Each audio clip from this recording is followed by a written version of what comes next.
I read this book several years ago, but I've never really talked about how I've applied what it teaches and what my why is for business coaching until now. My mission is to remove the barriers that hold people and businesses back from contributing at their highest potential. So together, we can create a $1 billion impact in local communities and causes across the world, one contribution at a time. After thousands of conversations with contractors over the past 7+ years, I've learned that most genuinely want to do things the right way, whether that's doing top quality work that showcases real skill or taking care of their crews by paying them well and providing opportunities for growth, which is quite often unlike what it was like with the last guy that they worked for, and part of why they even decided to go out on their own. The ones that really hit home for me, though, are the ones that want more than financial success. They want to create a lasting legacy for their families and make an impact on their communities. They have a cause they care about. They want to give back. That's really where it just hits home for me. And sure, they want to do well and financially, but it's not about them. It's about others. This hits home because life has given me so many opportunities to get involved in service. And I've been fortunate enough to play a part in making a difference in a couple of different ways. At a very young age, my dad taught me something about how serving someone else, especially when you're going through a tough time yourself, is one of the absolute best ways to heal and get through your own challenges. Now, years later, I was working full time at a job and recently hit one of my all time lows from failing high school and not graduating with my class. And then a few months later, I found out I was going to be a father. My job was no longer about me, and a switch flipped.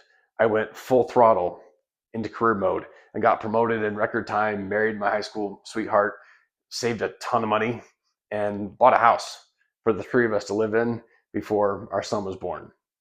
It was shifting my focus to someone other than myself that provided the juice I needed to turn what was a menial job into something that propelled the rest of my career.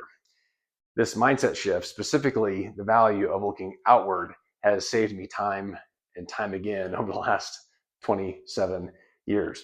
As my career progressed and as life threw our share of tragedies and trials our way, I got involved with dozens of different charities, causes, and organizations that could fill a TED Talk, and maybe I will do one of those someday. But the short version of what I've learned from those experiences are these four things. Number one, we heal ourselves and others when we serve. Number two, looking outward actually pulls us forward. Number three, serving together brings us closer together. And four, we remember that which fulfills our souls. It doesn't matter if it's in a family setting, in the workplace, or in communities. I found those four things to be true and to be an anchor when life just brings chaos. So, what does this have to do with my why? So, small business owners have the unique ability to make real, lasting changes in their communities, perhaps more so than any other group.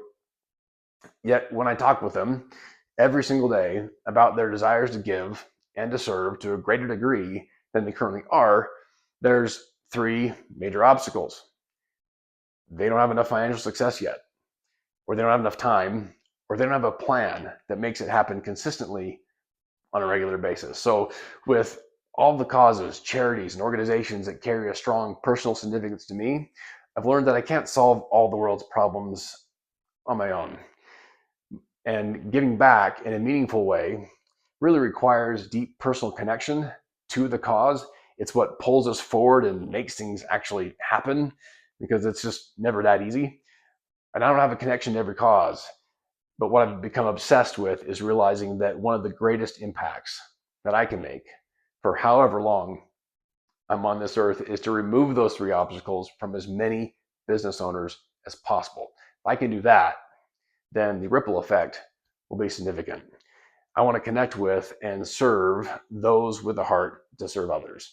I spent years developing the tools, the systems, and the strategies to remove the barriers that keep us from giving back to the degree we've always wanted. Again, not having enough financial success, or not having enough time, or not having a plan to give back and to serve.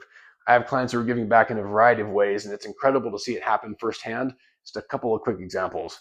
One of them gives away a furnace and a water heater every year in honor of his late mother-in-law, who was an inspiring example of putting other people first. Several others joined with me in our first ever Contractors Who Care event that was just a few months ago. And we did that in support of a local food pantry where I've been able to volunteer over the last handful of years. And for all of us to grow, it will only become more important to embed service as part of how we run our businesses and to contribute to causes greater than ourselves. This is not only going to help pull us through any business or economic challenges, but it'll also help us, frankly, attract and retain the people we need to grow our businesses and get off the tools for good. So, with everything that's happening in the world, the desire to find fulfillment at work is only increasing. The best people, they don't just want a job selling widgets or swinging a hammer. They want to make a difference. It's part of what I call service as a strategy, or the new SaaS. So when we find something that pulls us forward, we'll not only make a difference in other people's lives, we'll also create a more successful business that can continue to give in meaningful ways. There's nothing wrong with being successful so that you can give. I'm here to help those who feel as deeply as I do that there is good in this world that's worth fighting for. And we've chosen a life as business owners that allow us to do good for those that are less fortunate. If that's you, let's talk.